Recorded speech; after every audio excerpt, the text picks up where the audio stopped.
Police അമിതപിഴ ചുമത്തുന്നുവെന്നാരോപിച്ച് Kannur ജില്ലയിൽ നടത്തുന്ന സ്വകാര്യ ബസ് പണിമുടക്ക് പൂർണ്ണം. ബസ് ഓപ്പറേറ്റേഴ്സ് കോർഡിനേഷൻ കമ്മിറ്റിയുടെ ആഭിമുഖ്യത്തിലാണ് സൂചനാ പണിമുടക്ക്.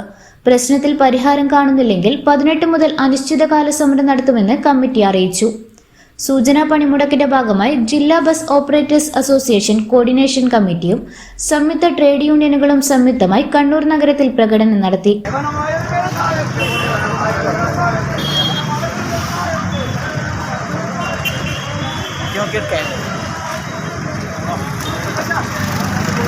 കോർഡിനേഷൻ കമ്മിറ്റി ഭാരവാഹികളായ Rajkumar Karuvarath, PK. Pavithran, PP. Mohanan, PV. Padmanabhan, trade union നേതാക്കളായ കെ.വി. ശ്രീജിത്ത്, എൻ. പ്രസാദ്, ആലിക്കുഞ്ഞി പന്നിയൂർ തുടങ്ങിയവർ നേതൃത്വം നൽകി.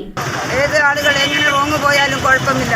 ബ്ലോക്കിൽ കുടുങ്ങി വളരെ വിഷമത്തോടു കൂടി 2 മിനിറ്റോ 3 മിനിറ്റോ ടൈമിംഗ് കൊടുത്തിട്ട് അതിൽ നിന്നും ഓടിയെത്തി വരുമ്പോഴത്തേക്കിനും പക്ഷേ ബസ് നിർത്തുന്ന സ്റ്റോപ്പിൽ നിന്നും 1 മീറ്ററോ 2 മീറ്ററോ അപ്പുറത്തേക്ക് ഇപ്പുറത്തേക്ക് നീങ്ങിപ്പോയാൽ ബാക്കിൽ വന്ന് അറിയാതെ കണ്ട് ഫോട്ടോ എടുത്ത് ഇടുകയും പിന്നീട് മുതലാളി വീട്ടിൽ ചെന്നോ അല്ലെങ്കിൽ തൊഴിലാളി വീട്ടിൽ ചെന്ന് നോക്കുമ്പോഴായിരിക്കും എന്താണ് ഈ ഫൈനെന്നുള്ള അർത്ഥം. ആരോട് പറയാൻ? തിരിച്ചു ചെന്ന് ചോദിക്കുമ്പോൾ അവർ പറയുന്നത് ഫൈനായിപ്പോയി, ഒന്നും ചെയ്യാൻ പറ്റില്ല.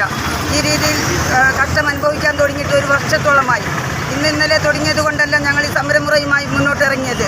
കാരണം അനേകം മാസങ്ങളായി ഞങ്ങൾ സഹിക്കുന്നു. ആർക്കും ക്ഷമ കെട്ടാൽ എന്താ ചെയ്യുക, അത് മാത്രമാണ് ഇന്ന് ഞങ്ങൾ ചെയ്തിട്ടുള്ളത്. കളക്ടറേറ്റിന് മുന്നിൽ നടന്ന സമാപന ചടങ്ങിൽ ജില്ലാ bus operators association coordination committee general convener Rajkumar Karuvarath അധ്യക്ഷത വഹിച്ചു. പി.കെ. പവിത്രൻ, പി.പി. മോഹനൻ, കെ.വി. ശ്രീജിത്ത്, ആലിക്കുഞ്ഞി പന്നിയൂർ, റെജിമോൾ തുടങ്ങിയവർ സംസാരിച്ചു.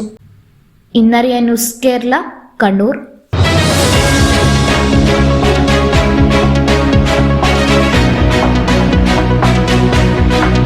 വിവാഹ പർച്ചേസുകൾക്ക് കുറഞ്ഞ പണിക്കൂലിയിൽ സ്വർണം മുൻകൂട്ടി ബുക്ക് ചെയ്യാൻ അഡ്വാൻസ് ബുക്കിംഗ് സ്കീം. പണിക്കൂലിയിൽ 50% വരെ ഡിസ്കൗണ്ട് നേടാൻ മൈ ഗോൾഡ് സേവിംഗ് സ്കീം. പണിക്കൂലി ഒന്നുമില്ലാതെ സ്വർണ്ണാഭരണം സ്വന്തമാക്കാൻ ഗോൾഡൻ ബഡ് സ്കീം.